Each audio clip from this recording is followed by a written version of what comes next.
Bright Falls has experienced multiple altered world events, AWs, throughout its history, with occurrences in 1970, 1976, 1978, and 2010.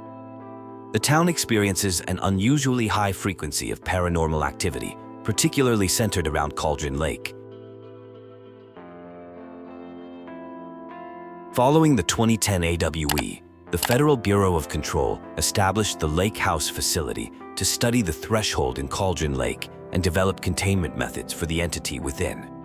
When paranormal activity spiked at the lake, it became a priority investigation site.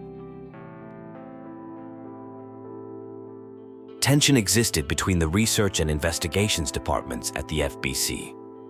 The research department's methods were often viewed as violations of Bureau protocol and human decency, creating typical interdepartmental conflicts.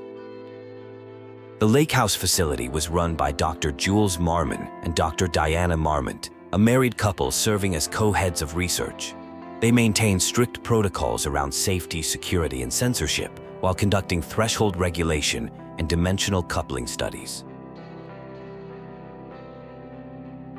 The Lakehouse made significant progress in researching the connection between the shadow and the AWE cycle of the lake. They explored how the dimension could convert art into objective reality, aiming to classify the shadow and understand its constraints through extensive data collection. The Marmonts started as rising stars at the Bureau, but their relationship deteriorated after becoming co-heads. Their work grew increasingly erratic and arrogant, creating a metaphorical crack in the Lakehouse that allowed dark influences to seep in. An Alan Wake manuscript page discovered in the archives suggested that painting could link Caldron Lake's threshold with the facility. This created competition between the Marmonts, with Diana refusing to accept that Jules might succeed through different artistic methods. The facility studied Dr. Emil Hartmann's research from Caldron Lake Lodge, where he had manipulated artists to control the shadow's power. The Lakehouse began implementing similar methods, using procedural writing machines and planning to bring in live artists for analysis. The situation at the Lakehouse ultimately spiraled out of control, with staff becoming corrupted and conditions worsening. The facility's attempts to harness and study the lake's power led to dangerous consequences, demonstrating the risks of experimenting with paranormal forces. The scene opens with mysterious references to Loop 3 and repeated visits to an ominous page. There are clear warnings about something concerning, though the exact threat remains unclear. The atmosphere is tense and filled with uncertainty as characters try to make sense of cryptic messages. An intense encounter reveals disturbing information about entities called Marmans, who have apparently caused great suffering. The victim appears traumatized, expressing extreme emotions of misery and hate, while being questioned about what the Marmans did and where they might be located. An explanation of thresholds is provided, described as connections between foreign realities and our own. The Caldron Lake threshold is specifically mentioned as becoming increasingly chaotic and problematic. A facility-wide lockdown is initiated, suggesting a serious security situation. Agent Kiran Estevez encounters Ed Booker, a playwright who believes he's in a writing workshop. Despite the clearly dangerous situation, Booker remains oddly detached from reality, treating everything as part of an elaborate creative exercise. His disconnect from the true nature of his circumstances is concerning.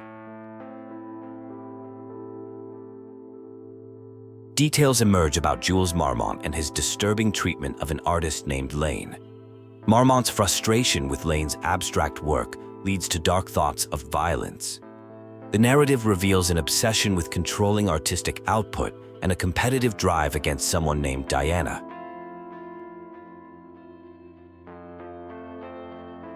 A heartbreaking scene shows an artist named Rudolph expressing deep distress about being unable to paint. There is clear manipulation by authority figures who use psychological tactics to force continued artistic production. The interaction reveals a sinister system of creative exploitation. A scientific analysis compares different forms of artistic expression, focusing on how writing versus other art forms might interact with reality.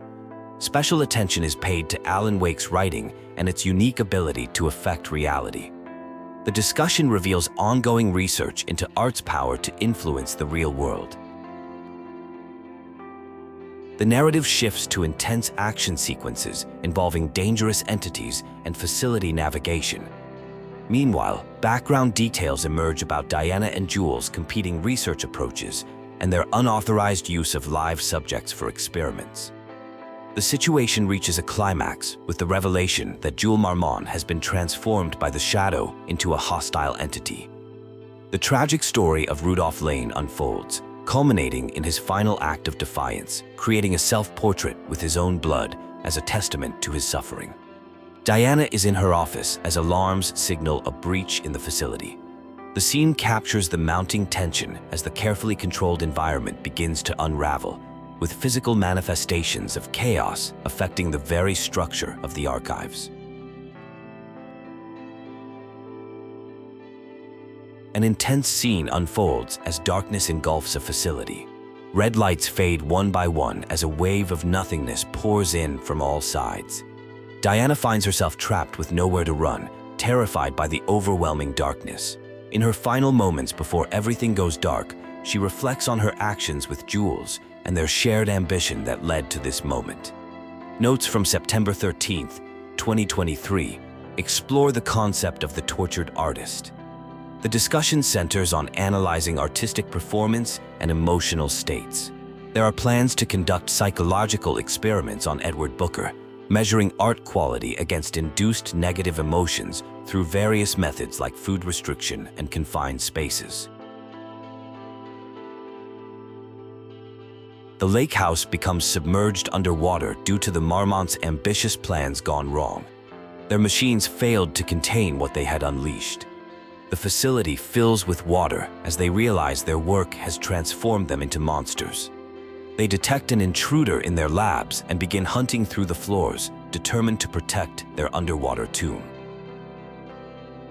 Frustration builds over a planned experiment where important details in manuscript pages have mysteriously disappeared.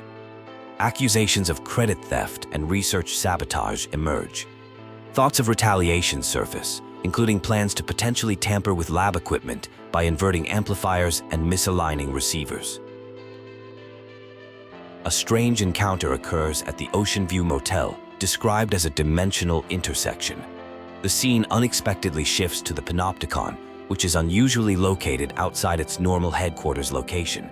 The environment appears peaceful with sunshine and birdsong. A significant development occurs with Lane being found dead in his cell. Despite this setback, attention turns to his final piece of art, described as extraordinarily powerful with off-the-charts readings. This artwork is viewed as a breakthrough achievement that could be the key to something greater.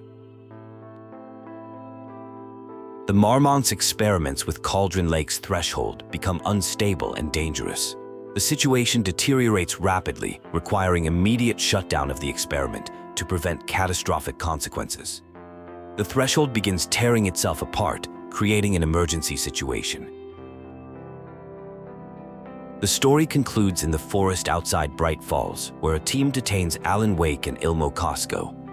This matches a previously seen vision, confirming the story is becoming reality. After the threshold event collapse, there was a brief encounter with Alan Wake, who was writing about his own capture. The case ends with reflections on monsters, both supernatural and human,